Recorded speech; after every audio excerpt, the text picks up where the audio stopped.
Hello, everybody. My name is Jude Shanzer. I'm the Director of Programming here at the East Meadow Public Library. And I want to thank you all for coming tonight, and especially John Searles. And I get to do the housekeeping. I get to do all the things we don't want to talk about. So, right now we're saying if you want to wear a mask, please do. If you don't breathe. It's fine. But when we do the book signing, we ask you to please wear a mask. If you don't have one, we will give you one. What is the other stuff? Okay, the entrances are, you will see an entrance and exit on stage right, stage left, and in the back of the house on house right. We ask you now to turn off or put your phones on mute. If your I better do that. If your phone, does ring, please don't pick it up and say, I'm in a program, I'll talk to you later. And I don't make this stuff up, that is really true, that's what people do. So don't do that, just don't do that. Anything else? No. If you're gonna walk across the stage, we ask you to please be careful of all the cables. Okay? That's all my housekeeping. Where'd she go? Where'd she go? Donna? Donna. I now introduce you to the head of Reader Services. Donna? Donna! Ballard. You're wanted. There's not that much housekeeping. Are you ready? I'm going to do it again. Jump the wires here. Cables. I now introduce you to the head of Reader Services, Donna Bell. Hello, book I lovers. brought you a cup in case you... It's so nice to see you all in person once again. Today we begin our 11th Summer Reading Club, and its theme, Oceans of Possibilities, is so perfect for our new beginning in our new library building. For those who have signed up already, we welcome you to look at your packet or online for reading suggestions, events, and rules of the game. For those who haven't joined and want to, you can sign up online at the Reader Services page on the East Meadow website or in person at the reference desk. You may post reviews on the website or on paper. A box will be downstairs in the popular library. We will be accepting reviews from June 13th through August 12th. One more thing I'd like to mention that will be new is beginning Friday, June 13th, and every Friday morning through August 12th, one of our Reader Services team will be out in the library garden from 10 to 11:30 with a cart of book suggestions, weather permitting. We'd love you to come out and chat with us about books, music, TV shows, and DVDs that you would like or you would like us to buy. See you all in the Garden of Reading. Okay, now we're going to tell you why you didn't have to buy books right away. We're giving out 2. Does everybody have their tickets? Okay, I'm going to do it by number. I'm just going to stick it in the cushions. Okay. That makes The noise. first number is 981-4424. Bingo. Oh. Do we have it? 981-4424. How many years have you been here? Over And 19. the second I'll one? Next April. No, why did I think Marcia just retired too, right? So you did retire. 981-4421. Man, we're going to have A lot of a cocktails. long A lot of drinks. It has to be dinner, drinks. Martinis. I'm going to come out for the weekend. Aw, thank you. Give it as a gift. It's a nice re-gift. I have to wait the year because the jump in retirement is ridiculous. From 19 to 20 years. We'll spin this one more time then. Retirement is a stupid amount of money. Oh, if you retire sooner. 981-4417. Like, at a certain point, the longer she stayed, the worse it Ah, was. okay. And then there's a point where you're going to bring home more retired than you are working. Oh, so do you want to retire? So, are you free next weekend? I go. Coming to Sag Harbor. And now I have the pleasure of introducing tonight's author, a man who is no stranger to East Meadow Public Library. This is his 4th visit to our library, 2 in person and 1 in Zoom. As soon as I read Her Last Affair, I knew we would have to have him back to kick off our summer reading club and to talk about his new book. John Searles served as an editor-at-large at Cosmo magazine for many years. He also reviews books for network TV shows. You might have caught his act last Wednesday on today's show, Third Hour. His books have won awards, and one, strange but true, was made into a movie. His personal and travel essays and book and restaurant reviews have been published in the Washington Post and numerous other magazines and newspapers, and his latest essay on weddings was featured in March in the New York Times. We are thrilled to have him join us tonight to tell us about his new book and to chat with our wonderful PR director, Jude Chaucer. Everyone, please welcome John Searles.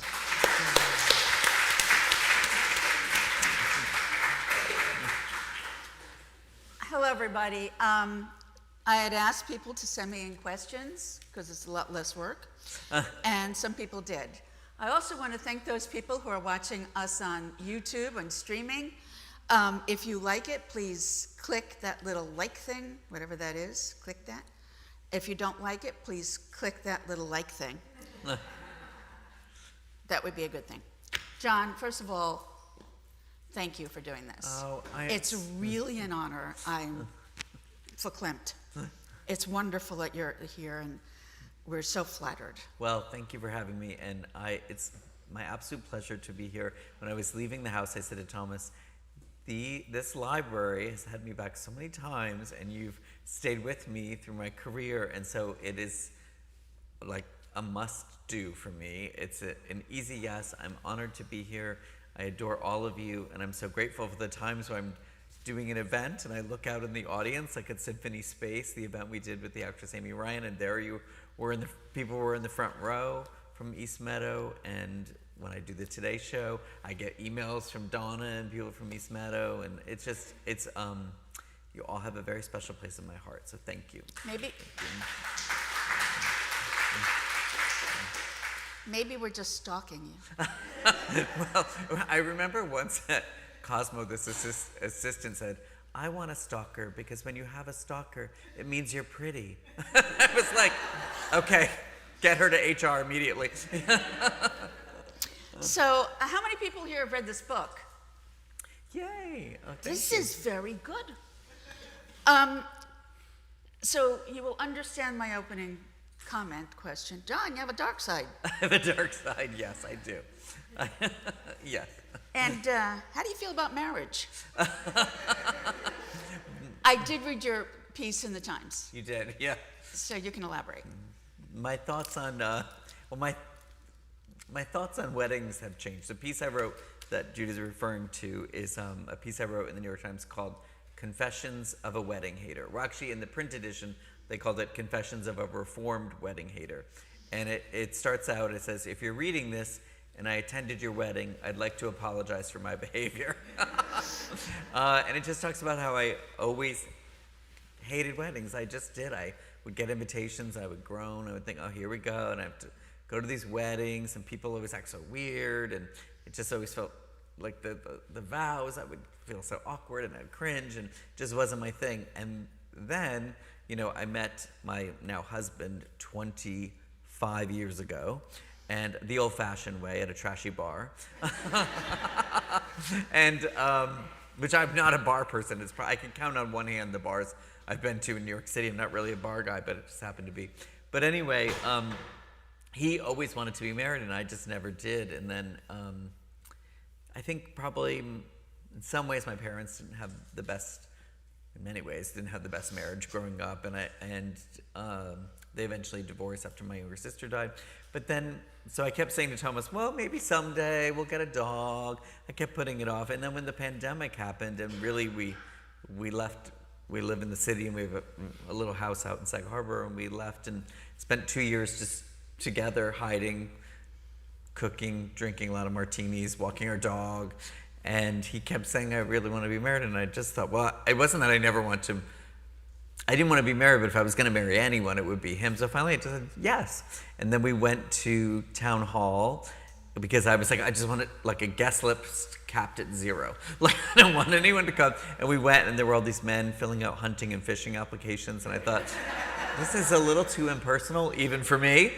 And the woman saw the look, the woman at the counter, the young woman saw the look of horror on my face and wrote down a number and slid it across the counter and said, call the town justice, she'll come to your house. And so she came to our backyard, and 25 years from the day we met, we got married, and it was just Thomas's parents. My mom was on my phone on FaceTime, and just a very few close friends. And now I love weddings. And I get it now. And I just think they're beautiful. So the essay ends, it says, if you're reading this and you're planning your special day, please invite me. The more curly Q font, the better on your invitation. I'll be honored to attend. So my thoughts, like all of us, we're always evolving and changing, and I am the same in that way. The first line in the book, which is a wonderful line, every marriage has its secrets. Yes. Was that what gave you the impetus to write the book, or did that line come as you were writing the book? Well, it's a book that's told in 3, as you know, if you've read it, 3 separate points of view, and I wanted it to be a puzzle piece that I hope would be fun for the reader, wondering how do these 3 seemingly separate worlds connect, and then about halfway through they really collide, and that's when it ratchets up into more of a thriller. And weirdly, the character of Jeremy was the first one I started writing, and then I started writing Linnell, and I always knew about Skyla, but I almost was afraid to write her, if that makes any sense, because she was kind of the whole novel, but I was kind of writing around my way to her first. And then when I started writing her, her first line was every marriage has its secrets. Because when the book opens, those of you who've read it know, her husband, we learned she ran a drive-in movie theater with her husband for 50 years. A few nights before their golden anniversary, he died in a freak accident in the woods behind the drive-in. And leading up to his death and in the wake of his death, she learns things about secrets in their marriage. So to me, it's the appropriate first line for her. And I always try to have a first line that kind of hopefully reaches out and pulls you into the book. You know, it does. It's a wonderful line. We were just talking, Jude and I, about For Boys Still Missing, I had a line. The first line is, whenever my father disappeared, we looked for him on Hanover Street. And then Strange But True and Help for the Haunted, those both open with a late night phone call, because I always think when your phone rings in the middle of the night, it's usually not good. My editor said, you can't do more late night phone calls, you gotta change. So that's how the line was born. Speaking of Skyla, Lori Tillis, who was in the audience. Hi, Lori. Hi, Lori. Sent in this question. It was one I was going to ask you anyway, but I'll give her credit for it. In your acknowledgments, yes, we read the acknowledgments. You thanked a real-life Skyla Hull. Who is Skyla Hull? Well, part of the way through, I realized Skyla was telling her story to someone, and I inserted myself into the novel too. And my editor said, "Wait, is that you in the book?" And I said, "Yeah, I wrote myself into it," which I'm sure some other writer must have done at some point. But my grandfather on my mom's side, my grandmother passed away, and my grandfather married this woman when I was young. I was like 8 years old, who was a nurse, and she was very eccentric, and she was full of stories, but her stories were not as sinister as Skyla's. However, she had a lot of stories, and she was funny because I would go over there and visit her, and I really liked her, and she was kooky. She chain smoked. She had all these wigs she wore on their styrofoam heads around her kitchen, and this is the way she asked me when I was 14 years old if I was gay. She said, "Johnny, I gotta ask you a question. You like boys?" And I was like, I was 14, I didn't know, but I was like, So she was just kind of like kooky. And so I channeled a lot of her for Skyla, and a lot of the colorful stories she told me in details about being a nurse, and things like that. Why was Skyla blind? Well, my grandmother had step grandmother had vision issues too, so I channeled that. But also, I think what I wanted the book to be about was about marriage and secrets, but also the idea of beauty and how we fall in love with someone based on this idea in our mind. And Linnell falls for Teddy. She meets him in the dark of the Black Lung under Disney, and then she years later just falls in love with this idea of him again. Then there's the idea of Jeremy and Marianne and beauty, and with Skyla too. Like, she falls in love with this idea in her mind, and this idea that she's presented with of Teddy, and so vision was a part of that. And it just kind of, it almost sound more conscious when I say it, but really that was how she kind of arrived in my mind, and that's how I wrote her. I don't know. Yes, you read the book and you say, ooh, marriage is the theme, or anti-marriage is the theme. But also there's this physical beauty and how important it is and how it damages you, or if you're not beautiful. And I got this sense of regret, that regret is so important and it causes you to act out. And I thought, oh my God, you're just freaking brilliant. But there it is on page 2. Thank you.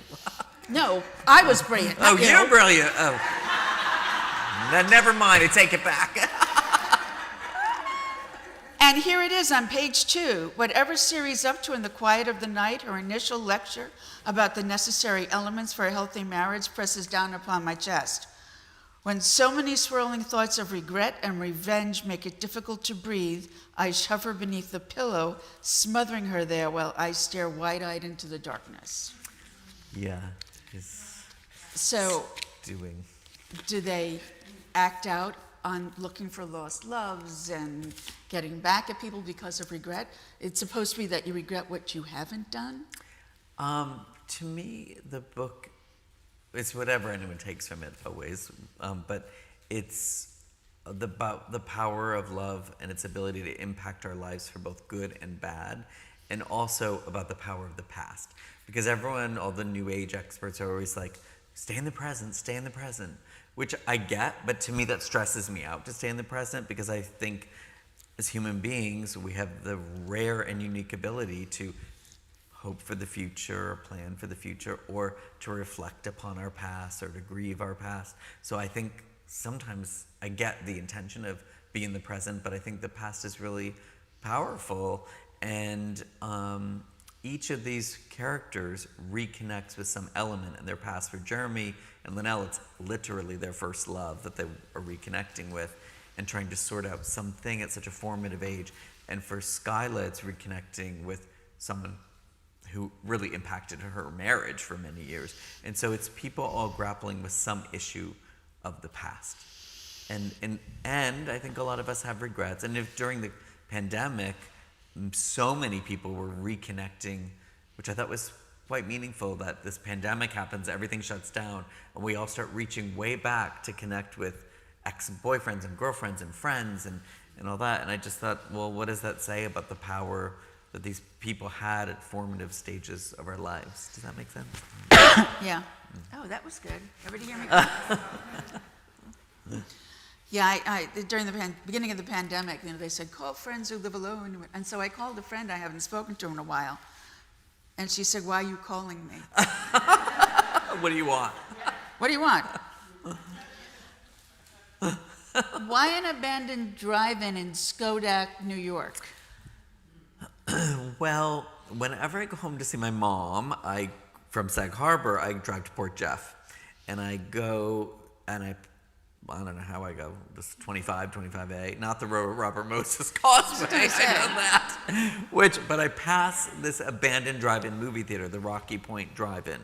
And their sign is still on the side of the road, kind of covered by some trees. No one probably sees it, but I obsess over it. I slow down. It's right by this stone kind of monument store. So I say to Thomas, here it comes. And I slow down, and I look, and I don't know, I just became obsessed with this. So I started, 5-6 years ago, started Googling and saw it used to be quite popular, and I saw pictures of it in its heyday, and then that led me to Google just abandoned drive-ins around the country, and I found hundreds of images of these places like all across America, forgotten by time, and I really found they were beautiful in a eerie way, really evocative. The tattered screens rising skyward, the bent speaker poles, the little hills to park your car, and I always joke, I thought, well, Stephen King hasn't used it as a setting yet. I better hurry.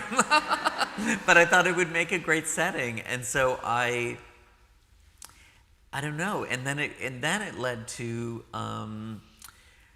using the film quotes at the start of the chapter, and in viewing the book with so much of kind of a film noir vibe, and also so so much film kind of just throughout. Jeremy's a big film buff. There are all the movie quotes, and the way the movie quote thing happened to open each chapter, I knew it was 3 separate storylines, and I wanted to kind of send a message to the reader, trust me, this is all part of one cohesive thing. And I thought, well, what if I open the chapter with quotes from films that once played at the drive-in?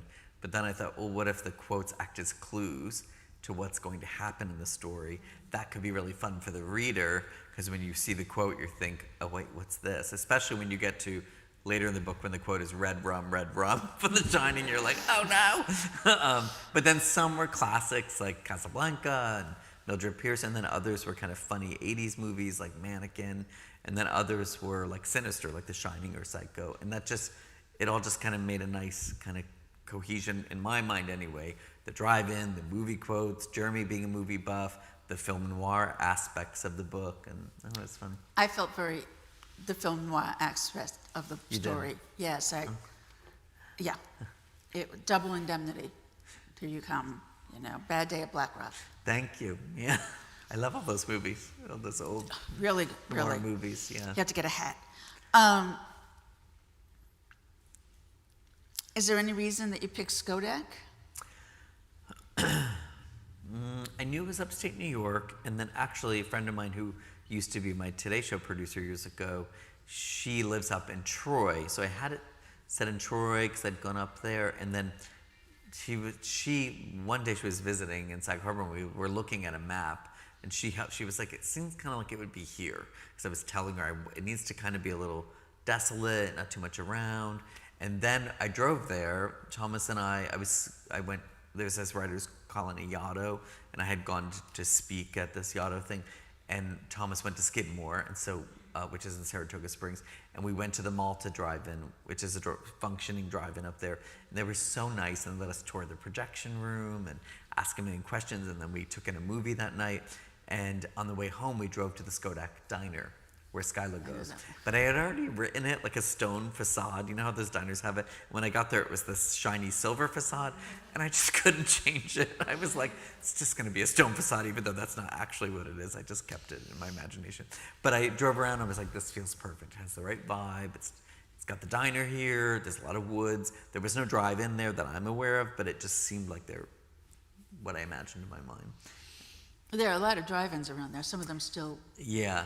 There are, like Malta and other ones that stay, And the other locations, so you had New York City, Florida, Providence.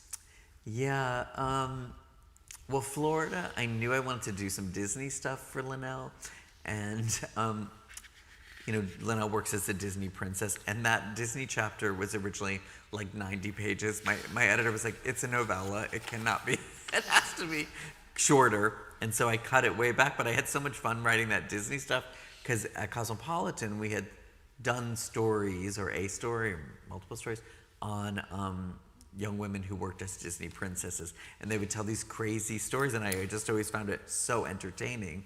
And I always kind of had it in my mind, like it'd be so good for a character in a book. And then I wanted each of the characters to have a unique how we met story. And so Skyla, we learned, met her husband. She can't afford the drive-in, so on summer nights she would ride her bike to the edge of the field and watch the movie. And when she's doing this, what the kind of irony is, she's watching and she can't hear, but then at the end she can hear but she can't watch, she can't see because she's blind, so it kind of flips in her life. But then she meets, the man who owns the drive-in, catches her, says she has to work off all the movies she's watched for free, and she meets her husband in the projection, her future husband, in the projection room. He's the son of the man who owns the drive-in. So it's a very unique how we met story. Then Linnell met the true love of her life, Teddy. He was working in Pirates of the Caribbean. She's working as a Disney princess. They meet in this weird underground bunker at Disney. And then Jeremy meets Marianne, who he loved, in this weird mannequin warehouse fixing mannequins. And so I wanted them to each have a really unique, this is part of what Skyla says to Linnell. Well, Linnell says, well, you read all these romance novels, love story. What makes a good love story? And she says, well, the couple needs a unique how we met story. And then there needs to be so many obstacles that makes it seem as though they'll never be together. And then at the last minute, in an unexpected twist, they end up together after all. And I wanted this as film noir as it is, and as sinister as it gets, and dark as it gets. I wanted it to have moments of dark humor, and then at the end, in an unexpected twist, the very last minute, a surprisingly sweet, happy ending. And I didn't know if I could pull it off, but the whole time I was writing it, I had that in my mind, that I wanted to land at that place. And I hope everyone thought it worked. It did. And so did the freaky mannequins. Mannequins. Particularly with Jeremy, whose face is his problem, and all of these broken mannequins that he has to put back together with Marianne. Yeah, fixing. It's about beauty and things. You know, this man, Gerald Bartell, interviewed me for Newsday, the Long Island newspaper, and he paid me the biggest compliment. He said, you know, the tone reminded me of Fargo. And, you know, that movie Fargo is such eccentric characters. It's so dark, it's so sinister, but then weirdly it's kind of funny at times too. Like, remember when the woman's about to be kidnapped, and I don't know if you remember that movie, she runs through the shower curtain and she's running through this, and you're kind of almost laughing even though it's this dark, weird moment. And that's how I wanted this to read, like, even though it gets so sinister and dark, in moments like when Jeremy's with the poodle, pretty, and like trying to get her to stand on the blocks, and I wanted it to be kind of darkly funny at times too. Yeah, we'll talk about the poodle later.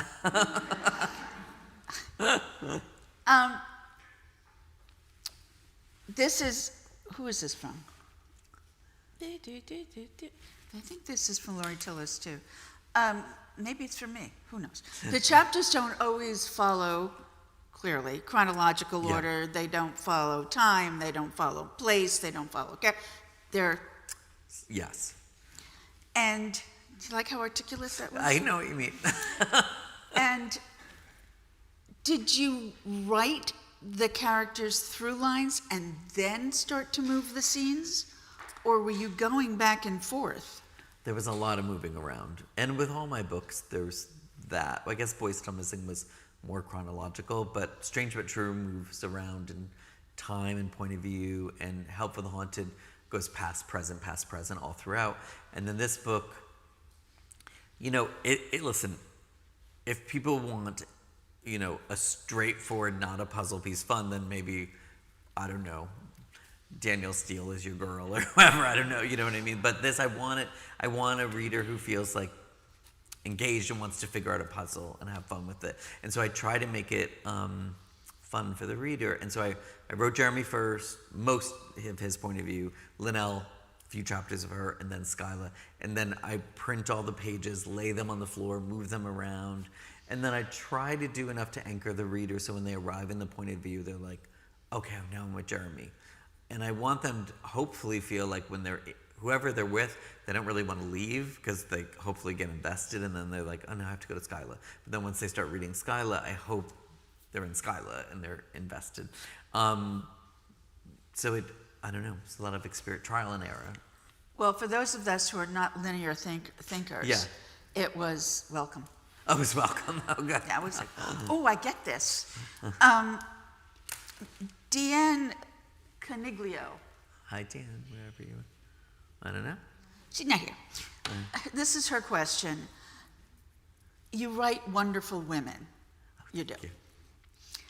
Skyla is older and fascinating and eccentric. As a man, do you attribute your ability to, what do you attribute, hello? I taught speech for a long time. As a man, what do you attribute your ability to write so richly across gender and age?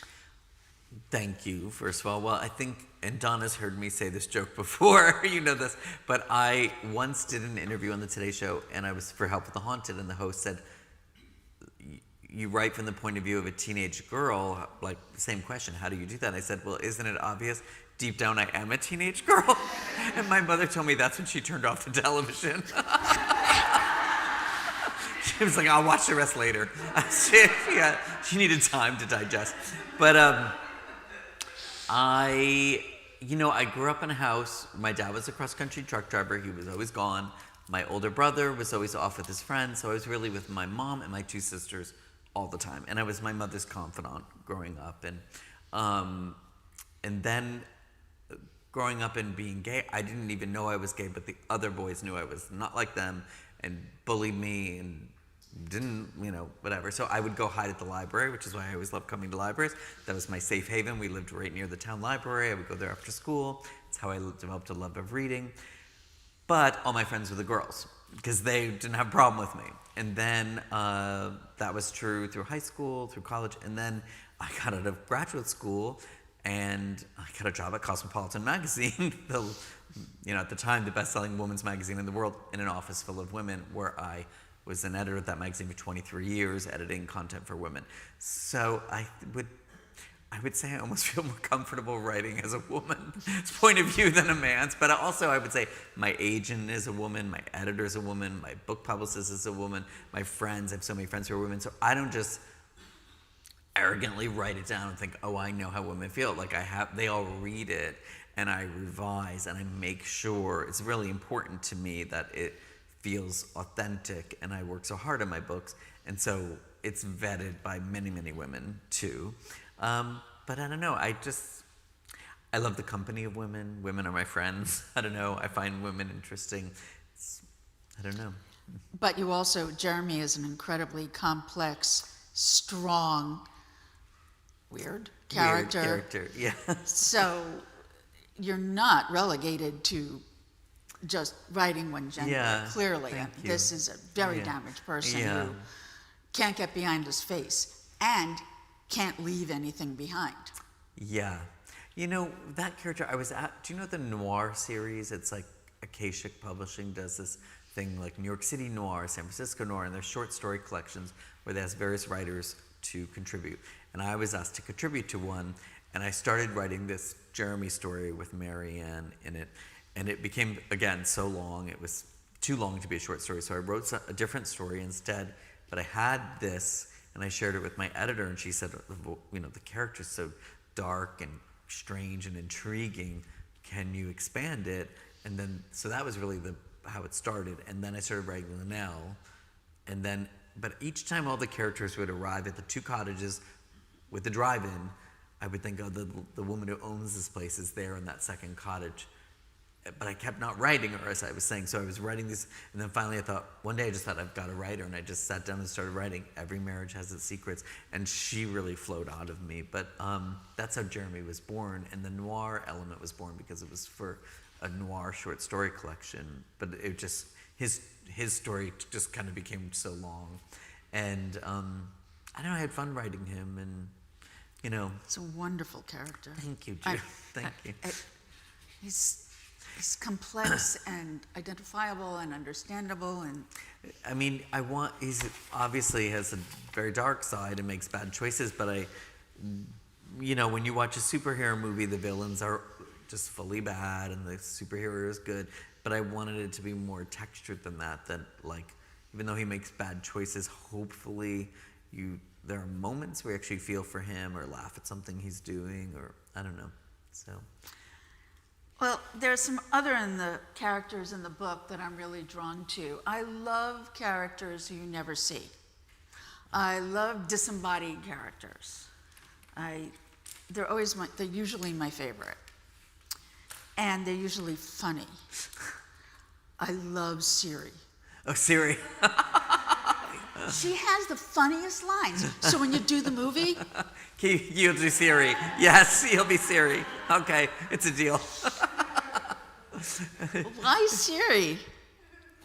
Well, Thomas, my husband, his father is from Rome, and he moved here in his 20s, I guess, years ago. But one time I was at their home in Massachusetts, and I was upstairs writing. Thomas was out, and I heard him talking to Siri, and he's an older gentleman now, and he was saying, Siri, I can't imitate a Roman accent, but bear with me. But Siri, if you would be so kind to do me the favor to call my second son, and Siri is like, does not compute, basically. And I was upstairs writing, and I was just kind of laughing because he was going back, no, Siri, I'm telling you. And it was just like, Siri wasn't having it. And I remember texting Thomas, I say, Siri is your dad is trying to get Siri to call your brother, and I am... It's just hilarious to me because it just like I don't know, like Siri, don't be so loquacious. It was just going back and forth, and then I don't know. My sister once gave me a shirt that said "Careful or you'll wind up in my novel," and I think it's kind of true. Like I didn't in that moment think, oh, I'm going to write this down, but I think it imprinted on me because it made me laugh, and then when Skyla was blind, I didn't talk to various people and research on what having vision impairment is like, and they rely on Siri, but Siri still doesn't understand it. And I learned you can put something on your phone beyond what we all have, like this little button, I still have it, where it will read whatever's on the screen to you. I don't know if any of you have that, where you press this little clear button in the corner, and that's how when she's researching things like articles or different things, she can get them read to her. But I thought, again, there's such a opportunity for a little humor with the misunderstandings. And then also, Skyla's kind of cantankerous, so she argues with Siri. And again, my editor, thank God for her, there was so much more Siri in the book. There were so many more arguments, but she was like, we need to pull this in a little bit. Because I had them having some real throwdowns, but I don't know. Well, I love Siri. Thank you. I don't have Siri, but I love that Siri. Yeah. And I'm so glad I was reading the book, and I'm going, well, what happens to Teddy? Oh, yes. Did somebody along the way say, John, we need to know where Teddy is? No, I always had in the very ending, I always had... Spoiler. Yeah, so you've all read it mostly. If you haven't read it, clog your ears. But I always had in my head that ending. And so I always knew kind of what was going to come out at the very, very, very last minute. And so, yeah, no one needed to tell me. I just had it in my head. Because probably someone would have said, oh, you should just come up with some, like, I don't know, he was killed in an accident years ago or something. But I wanted something more unexpected. I thought we would find out he had been killed. You would, see, yeah, it's kind of, because it's kind of almost makes it seem like that's what it's going to be. And then it's not that, so. And let's talk about pretty. Oh, yeah. If you don't already know, my favorite breed of dog is a standard poodle, and I've had 3. Oh, really? Oh, yeah. White ones? No, black ones. Black well, ones. 2 black, 1 blue.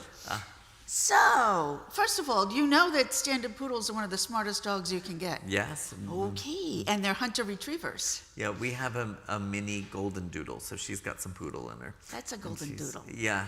We'll talk later. I just wanted to, they're more than just a pretty face. Yes, they're very smart. And did you sense that people were going to go, I was reading, where's Pretty? What happened to Pretty? He killed Pretty. Did he kill Pretty? Because if he killed Pretty, I'm boned. I'm so done with this book if he killed Pretty. Yeah, I don't think I would ever kill off an animal in a book. I couldn't do it. I love animals too much. But I did think, it's funny, when I write books, Jude, or writing any fiction, I don't ever think of actors, but with the Jeremy character, I weirdly sometimes thought of that movie Sideways with Paul Giamatti. And do you remember how he was kind of this great, weirdly, like, just losery guy who steals money from his mother, and he's in this that kind of vibe was like the vibe I don't know, because I thought of that once in a while, that movie, and I love that movie. And the book has so much movie stuff in it, so I think that's why I conjured that. But I just thought, how outlandish if he had this show dog. And in the West Village, in the city where we live, I would always see this guy walking this dog that was like like Pretty is described, like topiary with the puffs and the poofs. And I had this friend of mine, really a work colleague who, he worked at Sirius Radio, and we had launched a Cosmo radio station, and I got to know this nice guy there. And he and his husband shared a show dog with another woman, and he would tell me about the brushing and the Stanford show blocks. And again, when he was telling me, I wasn't planning on writing it, but I just found it fascinating. Like, I'm such an eavesdropper. I'm such a over questioner. Like, Thomas will tell me sometimes, like, you have to stop asking people questions. Like, I just always curious about people, and I get maybe sometimes carried away where I'm asking way too personal questions. But I would ask him about how it all worked. And then when I started writing the book, I called him and asked him about all that stuff involved in their dog's care. And I just thought, wouldn't it be kind of funny if, like, he's doing this thing he's not supposed to do, and then he goes to Providence where he's got this dog he's supposed to take care of. And again, it's a statement on beauty. And because the dog's name is Pretty and the dog is beautiful, but he argues with his girlfriend about, like, should you really do this to an animal and judge it based on its looks? And so there's a lot of themes about attraction and looks and beauty and inner beauty and outer beauty throughout the book. And then you introduce him to Fluffy from Harry Potter, this big monster dog. And Marianne's saying, "Oh no, he's just a puppy. Oh, yeah. Oh, just a little pup. He's a puppy." Then he comes out and it's like Satan. Again, I just wanted it to just be like, I don't know, just like weird characters and weird things happening and kind of unexpected, and Jeremy gets there, and I don't know. I just thought it would be funny. And the bonus tension is, I know in the back of my mind the reader's thinking of, in the book I want there to be a sense of dread of, like, oh God, what's going to happen? Because I think that compels you to keep reading, because you want to know things are going to be okay. And so there is a sense of dread when he shows up at the date, and Pretty is like, puts the skids on, like, I don't want to go up there. Her paws, like, when they get there, and you're like, does the dog sense something? And then you're like, oh God, they're going to leave these animals alone. But it's just kind of a red herring to make people think that's... It actually is a tense scene, and it's a tense scene. And you worry about, will Jeremy actually act out in the right way? And yeah, it's an incredibly tense scene. It's a small scene with two dogs, but it reached out to Jeremy and Marianne. Yes, when they come home later, yes. It's like you think the date's... First, it's going so well, and there's such sweetness between them, and then when you learn about the reason he never spoke to her, he stopped speaking to her years ago, and the things she said, and what's funny is, like, people have been asking as I've been on book tour, because part of the book is Jeremy overhears this horrible thing, this woman he loved more than anyone ever in his life. He overhears her say something so cruel about him that he leaves town and doesn't speak to her for 20 plus years. And people have asked me, have you ever heard someone saying stuff about you? And when I was young, all I ever heard were people making fun of me and talking about me, and like I said, being in school. However, two funny stories I tell. One is we had this couple for dinner on a snowy February night, and Thomas made like lamb shank or something. It was snowing outside, we had fire in the fireplace, and they were leaving, and one of them forgot their sweater. So I said to Thomas, well, they're in the elevator, I'll run it down the stairwell and give it to them in the lobby. And so I run down the stairs to give the sweater, and I'm rounding the last stairs, and they step off the elevator and they say, they serve such heavy food. And John eats so fast. Which, I don't know, I grew up in a family with 4 kids and my grandfather, and like, I don't know, you did have to eat fast. And my father, we'd go trucking in the summer. He was like, hurry up, we got 10 minutes and we're going. So you'd be eating fast in the truck stuff. And I was a waiter. When you were in the kitchen as a waiter, if you waited tables, they put food down, and it's like the ravens descend, or the vultures, and like all the wait staff just devours it. So maybe I do eat fast, I don't know. But I never gave the sweater back. I went upstairs, and I said, Thomas said, you didn't give Matthew his sweater back? And I said, they were talking about us. And then another story I tell, again, because people have been asking because of what happens in this book, and these are lighter stories, and what Jeremy overhears is so heartbreaking. But I did this initiative, 50 book clubs, 50 states, where I met with one book club in every state. And Thomas, it was his idea because we used to do at Cosmopolitan 50 bachelors, 50 states. And it was hilarious, like Mr. Kentucky and Mr. Tennessee. So I did the book club version of that, and I Skyped with many of them, but many I went to North Carolina and all these different places and met. And it was such a wonderful experience, and so many of the book clubs were just so welcoming and lovely. And then people kept asking, were any of them not nice? And I said, no, it's just the most, just so lovely. And then it happened. Donna knows the story too, Georgia. I was Skyping with them, and I don't know why they were in a library in a back room. They were all like huddled together. There were like 5 ladies, and I was like, hi, and they just were not interested. I said, looks like a hostage negotiation, because they looked like all these, and I said, it's a book club, and they're like, I don't know, I tried to talk, they just didn't seem that interested, and I got Ruby to wave. That kind of made them light up for like a second, but they didn't eat Ruby, my dog. So whatever, then I just said, listen, it's been so nice, thank you, no more questions. And then we hung up, or so they thought. They didn't, they forgot to hang up. They said, Maxine, do you think he's gay? He seems gay. He seems really, really gay. Then one said, well, I might actually finish the book now. And the other one said, not me. So the next day, the librarian wrote to thank me, and Thomas said, well, first, when I told Thomas the story, he said, please tell me you just hung up. I said, no, I took notes, because I really did. I wrote down what they were saying.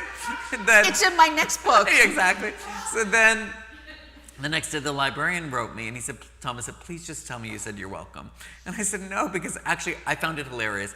It did not hurt my feelings. I have a good sense of humor about things. I found it really funny.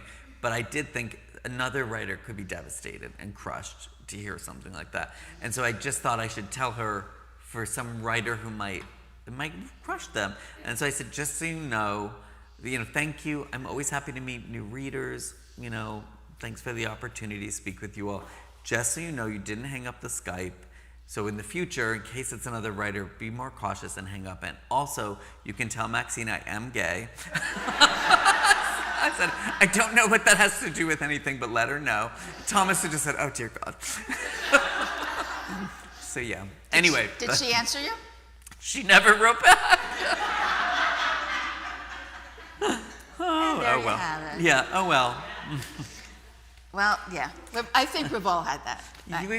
You've all had something where you hear someone say something horrible about you. And again, that element I brought in here, and I took it to such an extreme, and this very specific memory of this playground at night, and I wanted it to feel like a real loss of innocence for Jeremy, like when he pulls into the playground and he sees all the kids' names on the back of the window, but they're from the inside, so he's kind of flipping them in his mind, and then he starts to imagine these little kids in the window, and then afterwards, when the reality of what he sees and he hears, the kids are gone from the window. It's like, it's meant to be such a loss of innocence. He goes running from the woods, and then it's 30 years later, and he's back in Marion's kitchen, and things go really south. So, again, the sense of dread, the sense of real hope when their evening starts out, and then the real sense of dread. Because even when they're having fun at dinner, I don't know, you tell me, do you have a little feeling like, oh, God, is this going to work? Yeah, this isn't the best date I've ever heard. Yeah. Actually, it sounded like a lot of dates I've been on. So, yeah. I hope it didn't get that bad. No, it didn't get that bad, but I could do it hour and a half, walking to and from the restaurant, dinner, and banking. Done. And then done. That's it. So, yeah. So, does anybody here, you guys, have a question for John? Hi. What's your next book title? Oh gosh, when I'm writing them, as you can tell, they're such a work in progress that I wouldn't even begin to be able to describe and fully. And I'm not trying to be coy. If I really had something firm, I would say it's such a pages laid out on the floor, things that get cut and trial and error. So I'm not far enough along to speak. When do you have to have it done by?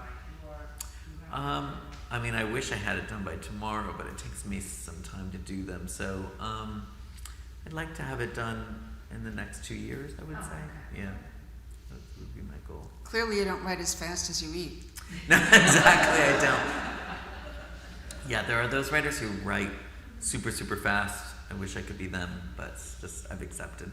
It's not how I work, but hi, Luciana. Nice to see you. Good, how are you?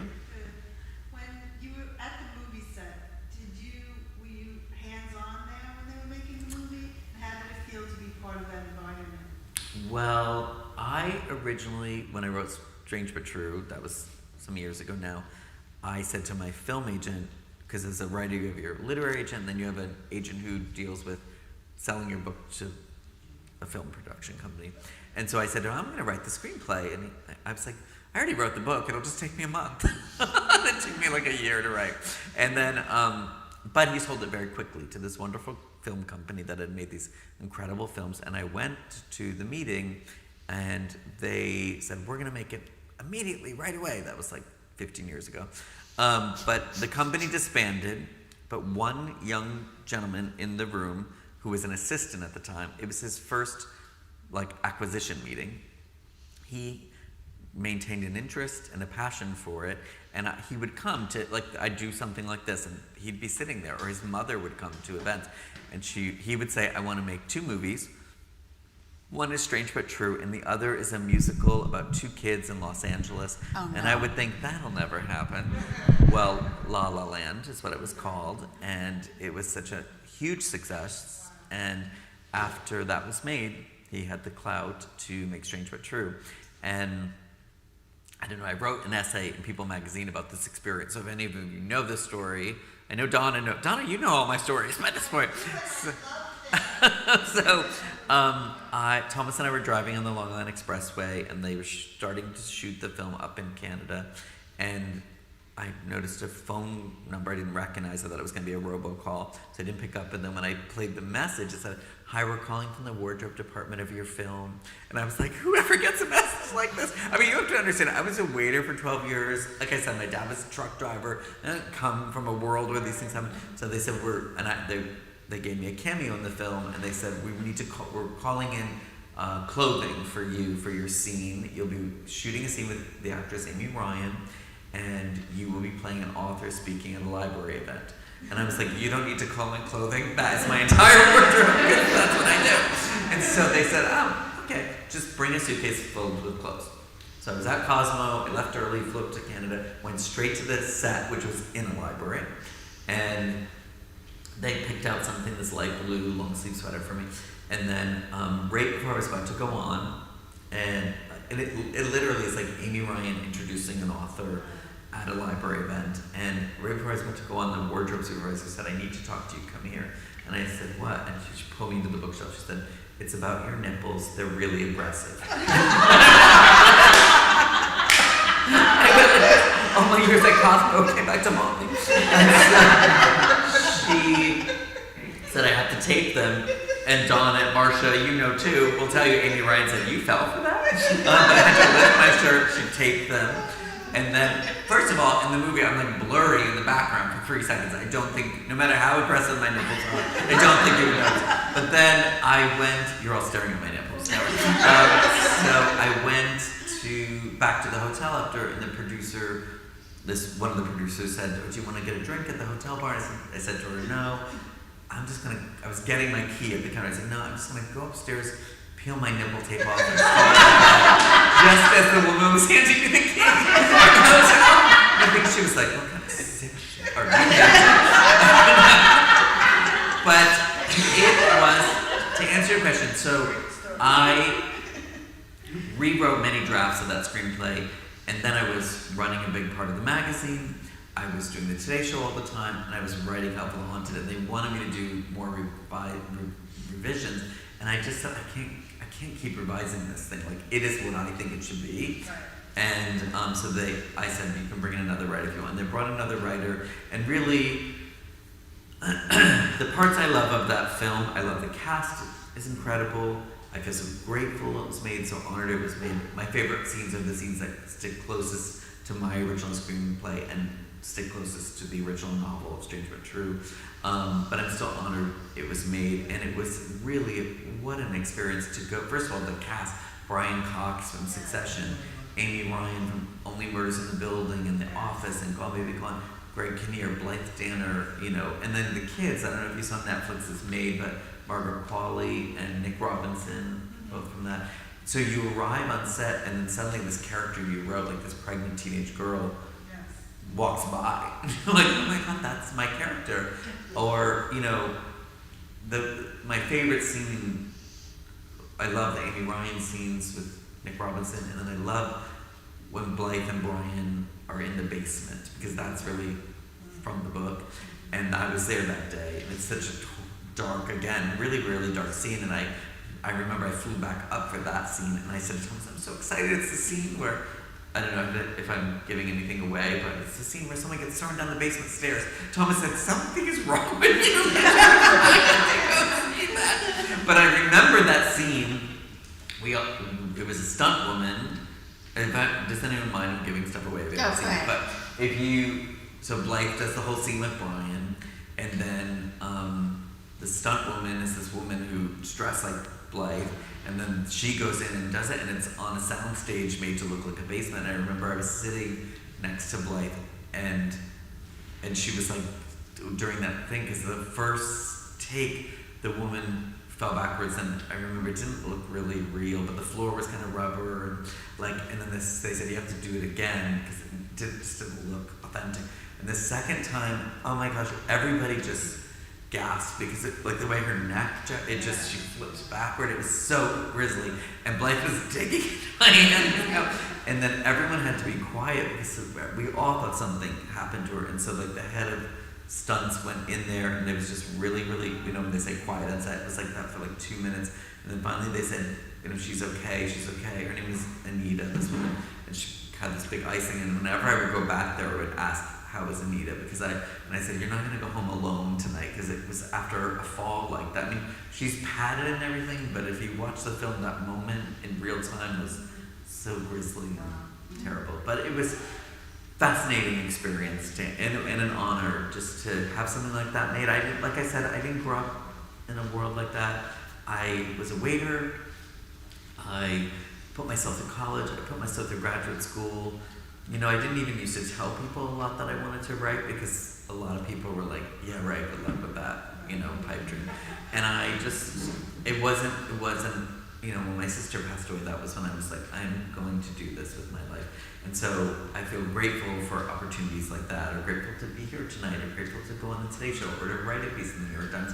I am never not grateful for any of it because it's a lot of work to make happen. And, yeah. And is her last affair ready for moviedom? I hope so. I don't know. Should we all get a camera and start casting? I hope so. You know, she's here once here. Okay. You know, I don't know how these things work. I mean, I do know how they work, and I know it takes a lot of time. And I know that right now, until everyone wants happy things after the last 2 years in the pandemic, and they want happy, upbeat stories, and you know, Top Gun.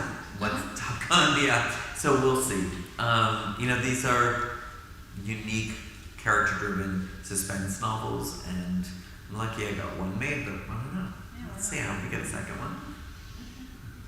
Yeah. Anybody else? John, thank you. Thank all of you. Thank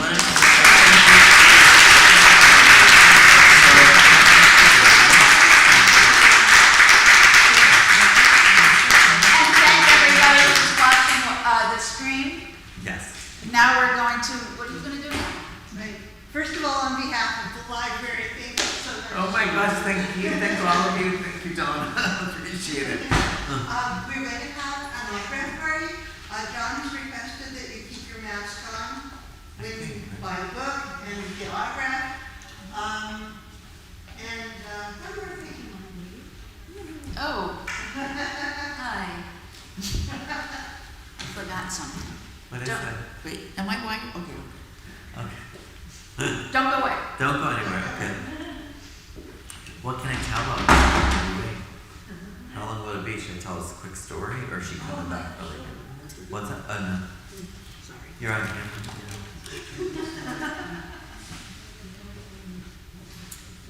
Today is John's birthday. Oh, no, Thursday. Happy birthday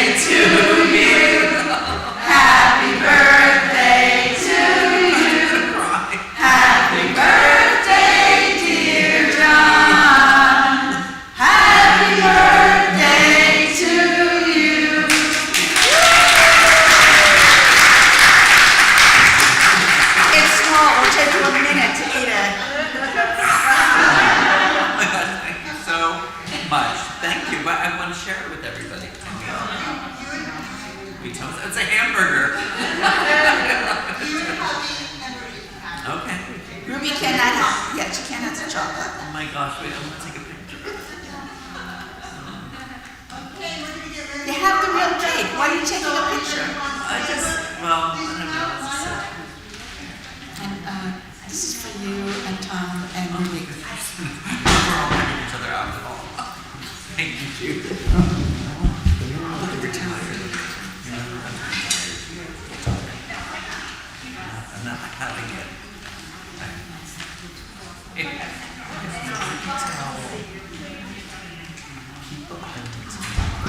Oh, it's pretty.